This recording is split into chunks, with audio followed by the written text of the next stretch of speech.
Carole Martinez, bonjour. Bonjour. Du domaine des murmures, c'est votre deuxième roman. Vous étiez venu nous parler du cœur cousu il y a quelques mois. Vous nous avez confié à ce moment-là que vous l'aviez écrit en plus de 10 ans. Et pour du domaine des murmures, eh bien, la moitié moins, quasiment. C'est une histoire d'une femme, le destin d'une femme, la vie d'une femme que vous nous racontez dans ce roman. Comment est née Esclarmonde dans l'écriture ?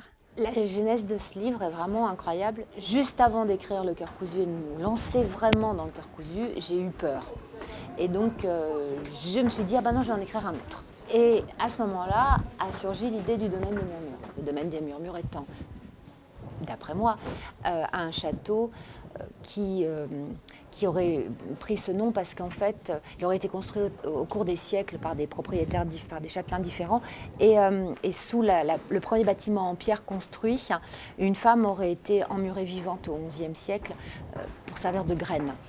Et donc, si jamais on mettait son oreille contre l'un des murs, on pouvait encore l'entendre murmurer. Et donc, j'ai cherché, dans l'histoire des femmes, j'ai cherché des figures de femmes qui pourraient murmurer et dont le murmure, moi, femme actuelle, femme moderne, pourrait vraiment me parler. C'était vraiment ce que je désirais. Et je ne me suis pas ennuyée pendant 4 ans à ses côtés, quoi. Pas une seconde, pas une seconde. Il est également question de religion, de la foi, de la création d'un dogme religieux. Et là, on est derrière, vous nous emmenez derrière dans la vérité de ce qu'est cette femme. Oui, c'est vrai, surtout que finalement, plus elle doute, et plus le monde vient à elle et la considère comme une sainte. Donc c'est sûr qu'il y a une sorte de déséquilibre absolument colossal de ce point de vue-là. Donc ce qui m'intéressait vraiment, c'était de pouvoir travailler ce frottement entre le christianisme et les religions archaïques, les croyances populaires, qui, à ce moment-là, se sont vraiment interpénétrées. Et vraiment, j'avais envie de cette rencontre entre guillemets, une sainte et une fée. Le style de ce roman est très conté. On a l'impression qu'on lit un conte, quelque chose qui a traversé le temps et qui ressurgit à travers la plume de Carole Martinez. Est-ce que c'est quelque chose qui a beaucoup d'importance dans votre écriture ?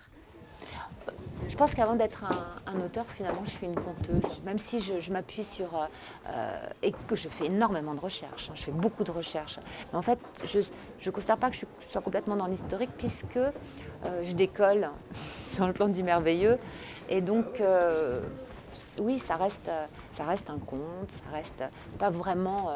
il ne faut pas chercher l'exactitude historique. Du domaine des murmures est sélectionné dans la sélection du prix Goncourt et du Renaudot.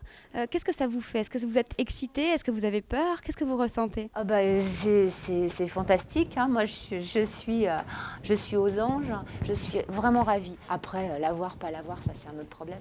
Mais en tout cas, savoir qu'Esclarmonde ne les a pas déçus et que ben, mon deuxième tient la route, quoi.